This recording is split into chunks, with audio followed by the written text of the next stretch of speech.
ये कहानी एक राजा की है, एक चौथी पास राजा की कहानी है, एक अहंकारी राजा की कहानी है, एक भ्रष्टाचारी राजा की कहानी है। आप लोगों ने राजा और रानी की कई कहानियां सुनी होंगी। इस कहानी में राजा तो है, रानी नहीं है।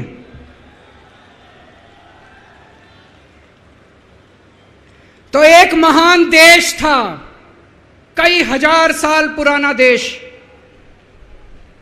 उस देश के एक गांव में एक बच्चा पैदा हुआ, बहुत गरीब घर में एक बच्चा पैदा हुआ। तो जैसे गांव के अंदर बच्चा पैदा होने पे ज्योतिषी आते हैं, ज्योतिषी आके बच्चे का भविष्य बताते हैं, ऐसे गांव का ज्योतिषी आया। उसने बच्चे की कुंडली देखी और बच्चे की मां को बोला कि माई, तेरा बेटा बड़ा होके बहुत बड़ा सम्राट बनेगा। माई को समझ नहीं आया, मैं इतनी गरीब, मेरा परिवार इतना गरीब, मेरा बेटा सम्राट कैसे बनेगा।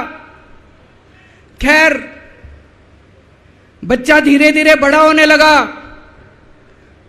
गांव के सरकारी स्कूल में उसका एडमिशन करा दिया। उसका पढ़ने लिखने में मन नहीं लगता था। पढ़ते पढ़ते, क्लास करते करते चौथी में आके उसने नाम कटवा लिया। उसका पढ़ाई लिखाई में मन नहीं लगता था। बगल में, गांव के बगल में एक रेलवे स्टेशन था। घर में बहुत गरीबी थी।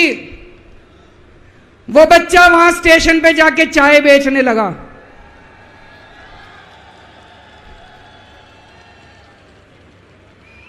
चाय बेच के अपना गुजारा करता था। वो भाषण बहुत अच्छा देता था, बचपन से ही बड़ा अच्छा भाषण देता था। गांव के लड़कों को इकट्ठा कर लेता और भाषण देना चालू करता। धीरे धीरे आसपास के गांव में फैल गया कि यह बच्चा भाषण बड़े अच्छे देता है। आसपास के लड़के भी इकट्ठे हो गए और जो मर्जी टॉपिक हो भाषण देना चालू कर देता था और रुकता ही नहीं था, घंटों घंटों तक भाषण देता रहता था। बच्चा बड़ा हुआ। ज्योतिषी ने कहा था, बड़ा होके बच्चा उस महान देश का सम्राट बन गया। लेकिन राजा तो अनपढ़ था, उसे तो कुछ आता नहीं था। अफसर आते, उस अनपढ़ राजा से जहां मर्जी साइन करा लेते, जहां मर्जी जो मर्जी साइन करा लेते। वो राजा अनपढ़ था, उसे लगता था मैं अगर अफसरों से पूछूंगा तो मेरी कमजोरी सबके सामने प्रकट हो जाएगी। अफसरों को लगेगा मेरे को कुछ आता नहीं है। अफसर जो मर्जी लेके आते थे वहां साइन कर देता था। वो धीरे धीरे पूरे देश के अंदर फैल गया कि राजा अनपढ़ है, राजा अनपढ़ है। राजा को बड़ा बुरा लगने लगा। तो राजा ने कहीं से एक फर्जी डिग्री का जुगाड़ कर लिया। एक फर्जी डिग्री का जुगाड़ कर लिया, एमए की डिग्री का। और राजा बोला मैं एमए हूं। पर सच्चाई तो पूरे देश को पता थी, राजा तो अनपढ़ था। धीरे धीरे राजा अहंकारी भी होता गया। अहंकारी राजा और ऊपर से अनपढ़। जो मर्जी उस राजा के पास जाता और राजा से कुछ भी पास करा के ले आता। एक बार कुछ लोग गए, राजा को बोले जी नोटबंदी कर दो। नोटबंदी करने से भ्रष्टाचार खत्म हो जाएगा, आतंकवाद खत्म हो जाएगा। राजा को कुछ समझ नहीं आया। राजा की खूब चमची मारी उन्होंने। राजा ने एक दिन शाम को टीवी पे आके 8 बजे नोटबंदी कर दी। पूरे देश का बेड़ा गर्क हो गया दोस्तों। लंबी लंबी बैंकों के सामने लाइनें लग गई। कई लोग मर गए, दुकानें बंद हो गई, रोजगार बंद हो गए, बड़ी बड़ी इंडस्ट्री बंद हो गई। पूरे देश का बेड़ा गर्क हो गया। फिर एक दिन कोई आके बोला जी 2000 का नोट ले आओ। राजा 2000 का नोट ले आया। 4 साल बाद कुछ लोग आके बोले जी 2000 का नोट बंद कर दो। राजा ने 2000 का नोट बंद कर दिया। राजा को अकल तो थी नहीं, बेवकूफ था, अनपढ़ था। कभी 2000 का नोट चालू करता था, कभी 2000 का नोट बंद करता था।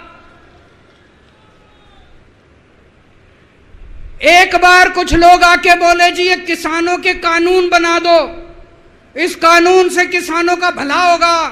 राजा ने कानून बना दिए, पूरे देश के किसान सड़कों पे उतर आए।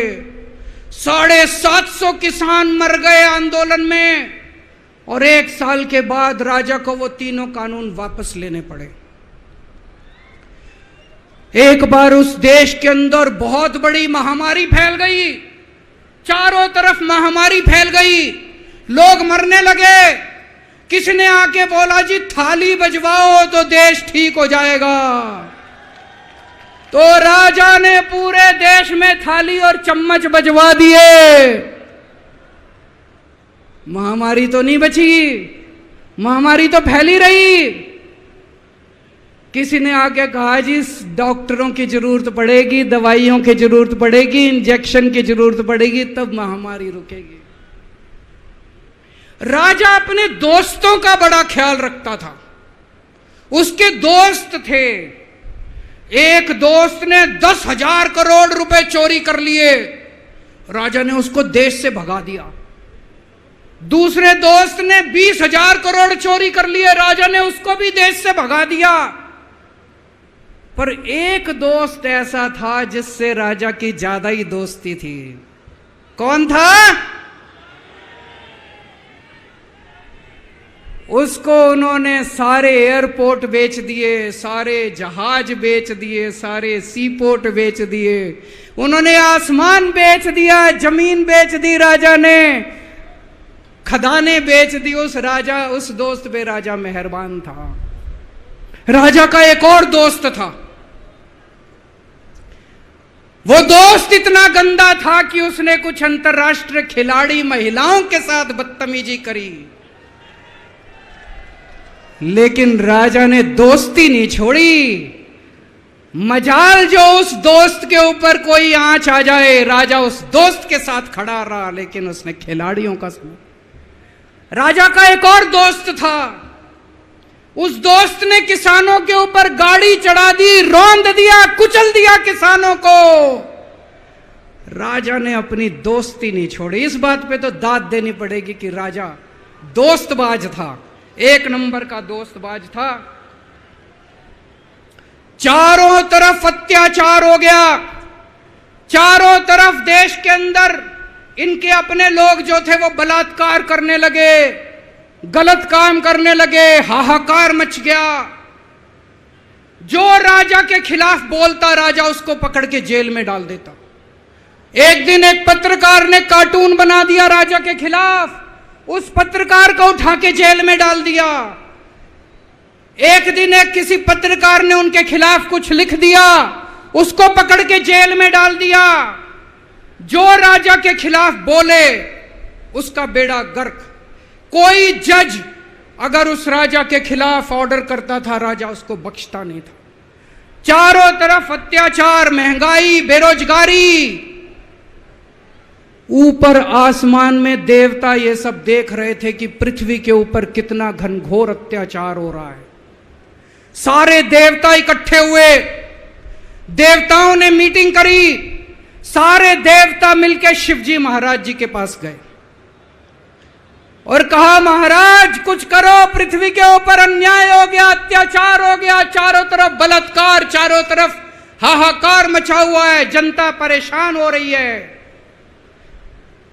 पृथ्वी जी, शिवजी महाराज जी ने अपनी तीसरी आंख खोली और दोस्तों यहां प्रचंड पृथ्वी के ऊपर अजीब अजीब घटनाएं घटने लगी। उज्जैन के अंदर महाकाल की 6 सप्तऋषियों की बड़ी बड़ी 10 फुटा भारी भारी मूर्तियां थी। एक दिन बारिश और तूफान आया और 6 की 6 मूर्तियां टूट गई। लोगों ने कहा बड़ा अपशकुन हो रहा है, बड़ा अपशकुन हो रहा है। एक दिन एक ट्रेन एक्सीडेंट हो गया, 250 से ज्यादा लोगों की मौत हो गई। लोगों ने कहा बड़ा अपशकुन हो रहा है। और एक दिन घनघोर बारिश आई, तूफान आया, ऊपर से आकाशवाणी हुई, सारे देश की जनता को भगवान ने कहा कि आप महान देश के लोग हो, क्या कर रहे हो, उठो, खड़े हो जाओ और इस अहंकारी राजा के खिलाफ सब लोग मिलकर आवाज उठाओ। भगवान आपके साथ है। और उसके बाद दोस्तों सोई हुई जनता जाग गई और 1 साल के अंदर उस अहंकारी राजा का राजपाट जनता ने उखाड़ के फेंक दिया। और उसके बाद वो महान देश दिन दूनी रात चौगुनी प्रगति करने लगा। ये कहानी बड़ी पवित्र कहानी है। इस कहानी को सुनने से और सुनाने से परिवार का, समाज का और देश का बहुत भला होता है। स्वागत कीजिए आपके बीच में दिल्ली के लोकप्रिय मुख्यमंत्री, पंजाब के लोकप्रिय